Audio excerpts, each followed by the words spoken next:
Bütün dünya Müslümanları 21 April Roza Hayitini tebriklayotgan bir paytda Xitoy rejimi burun qilmishlarini qayta takrorlab, Hayit kunini qasddan bir kun keyniga surib o'rinlashtirdi.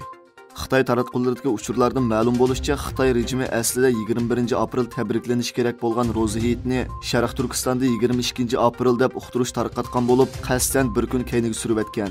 Ammo Xitoy rejimining nomussiz qilmishi buning bilan to'xtab qolmagan. Xitoy rejimi turli cheklamalarning sirtida bu qitimliq Roza Hayitini saxta tashviqoti, assimilyatsiya siyosati uchun foydalangan. Xitoy axborot vositalarida e'lon qilingan ba'zi xabarlarda Xitoylar bilan Uyg'urlarning birlikda tamoq etib yeb Roza Hayitini tabriklaganligi, atalmış millatlar ittifoqligini kuchaytirganligini tashviq qilgan.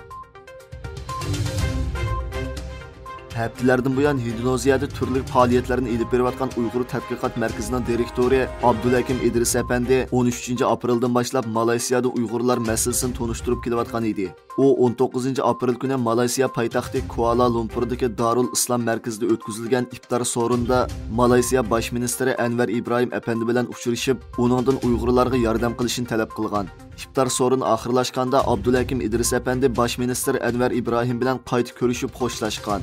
Xo'shlashishdan ilgari u Anvar Ibrahim Efendiga Uyg'ur do'ppisidan birini, Uyg'urlarning navbatdagi vaziyatiga va arzu tilaklariga oid bir maktubni hamda o'zining Qizil qiyomat nomli kitobini taqdim qilgan.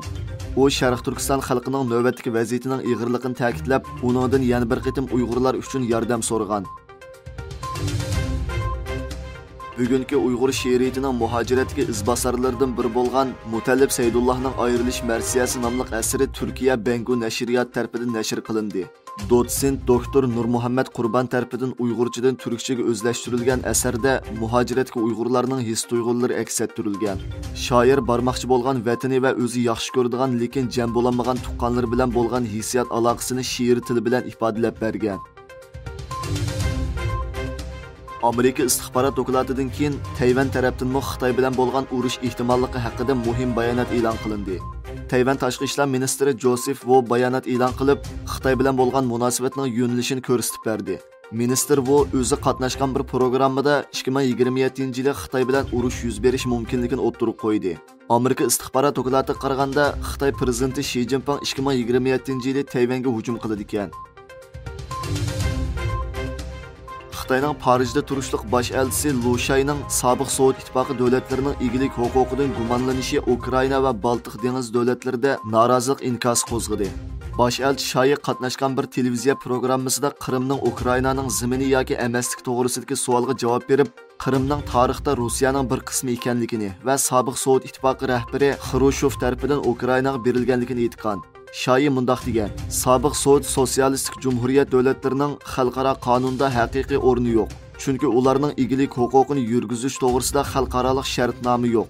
Xitoy bosh elchisining so'zi Baltiq dengizidagi 3 davlat va sobiq Sovet ittifoqiga a'zo bo'lgan Ukraina, shundaqla u vazifa o'tayotgan Fransiyaning noroziligiga uchirdi. Koreya prezidenti Yoon Suk Seulning Xitoy bilan egilik huquq to'qinishida turayotgan Tayvan to'g'risidagi bayonoti ikki davlat o'rtasida jiddiylik paydo qildi.